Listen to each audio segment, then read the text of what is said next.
ओम शांति। आज 24 मार्च 2026 के प्यारे बाप दादा के अनमोल मधुर महावाक्य हैं।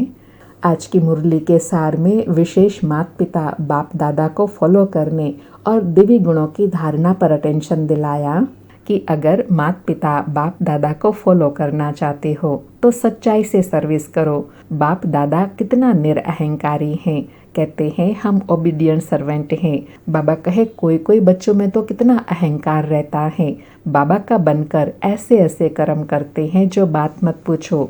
देह अभिमान आते ही माया जोर से पंजा मार देती है। इसलिए बाबा कहते हैं देह अभिमान तोड़ अब देही अभिमानी बनो। फिर और अटेंशन दिलाया कि बाबा कितना निरअहंकारी है, कभी किसी पर गुस्सा नहीं करते हैं। ब्रह्मा बाप समान निरअहंकारी फरमान बरदार सपूत बच्चा बनना है।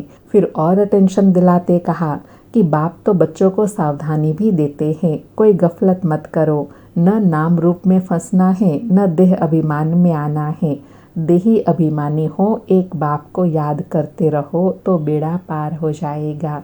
फिर और देवी गुणों पर अटेंशन दिलाते कहा कि बच्चे एक भी पाप नहीं करना है, नहीं तो 100 गुना हो जाएगा। मेरी निंदा करवाई तो पद भ्रष्ट हो जाएगा, इसलिए बहुत बहुत संभाल करनी है। अपना जीवन हीरे जैसा बनाना है। और बहुत विशेष बात बताई कि बाप दादा के सामने बहुत स्थान से बहुत बच्चे आते हैं।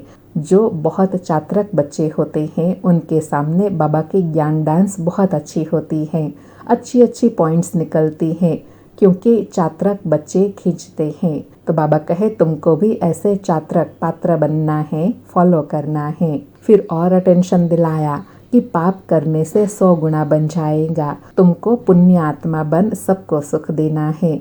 दुख दिया तो फिर ट्रिब्यूनल बैठेंगी, बाबा फिर तुमको साक्षात्कार कराएंगे, तुमने यह किया, अब खाओ सजा। बाबा कहे फिर पद भ्रष्ट हो जाएगा, उल्टी चलन चलते हैं ना।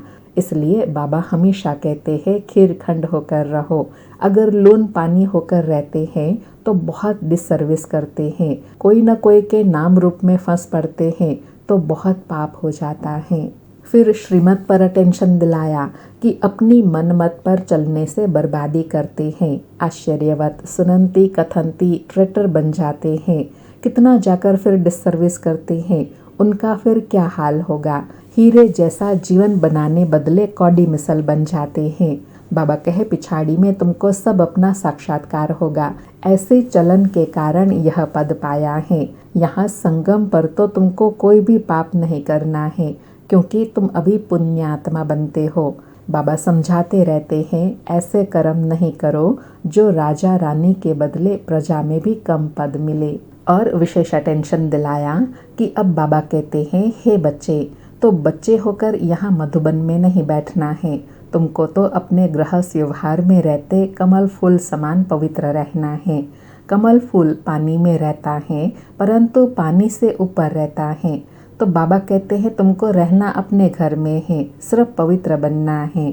बाबा कहे अभी तुम जीते जी बाप के बने हो। बाबा ऐसे कभी किसी को नहीं कहते हैं कि तुम घर बार छोड़ो, नहीं। बाबा कहे संभाल करो, तोड़ निभाओ, गृहस्थ व्यवहार में रहते भी ईश्वरीय सर्विस करो। और आज की मुरली में लास्ट में मम्मा की क्लास में मम्मा ने कहा कि ईश्वर सर्वव्यापी नहीं है, उसका प्रमाण क्या है उसको स्पष्ट किया। और दूसरी क्लास में मम्मा ने निराकारी दुनिया, आत्मा और परमात्मा के रहने के स्थान को, रूप को, पार्ट को स्पष्ट किया।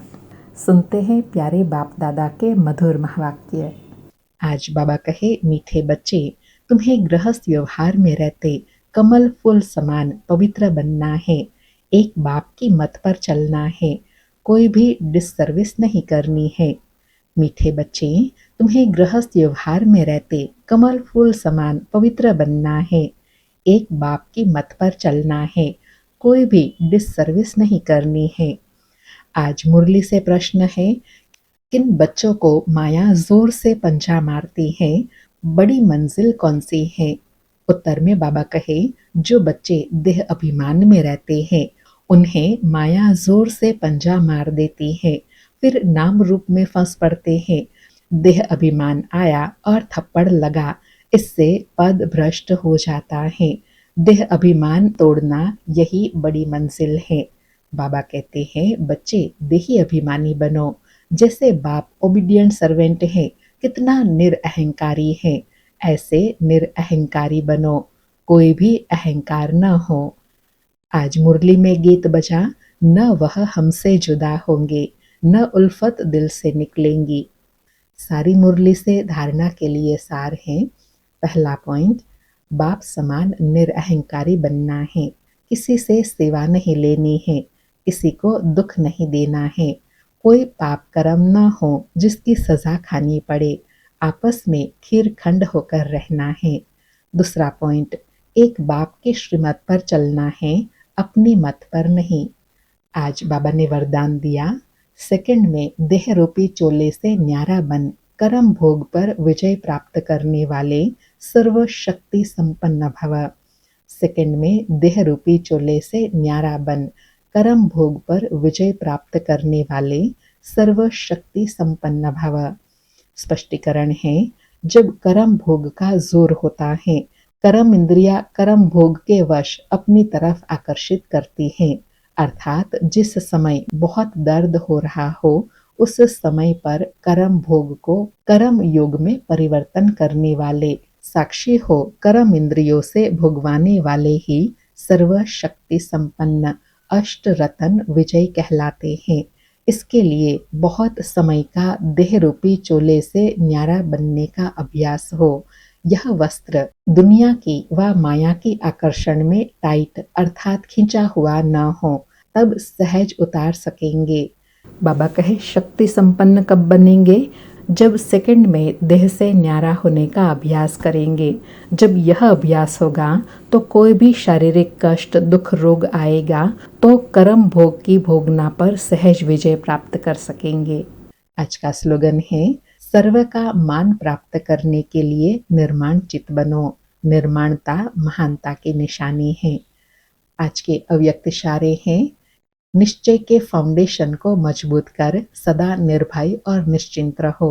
बाबा कहे, साकार में अगर कोई निमित्त श्रेष्ठ आत्मा साथ में होती है तो उससे कोई भी बात वेरीफाई कराई फिर करेंगे तो निश्चय बुद्धि होकर करेंगे। निर्भयता और निश्चय दोनों गुण सामने रख करेंगे तो जहाँ सदा निश्चय और निर्भयता है, वहाँ सदैव श्रेष्ठ संकल्प की विजय है। जो भी संकल्प करते हो, अगर सदा निराकार और साकार साथ व सन्मुख है तो वेरीफाई कराने के बाद निश्चय और निर्भयता से करो, इससे समय भी वेस्ट नहीं जाएगा। अच्छा, ओम शांति। शुक्रिया बाबा, शुक्रिया।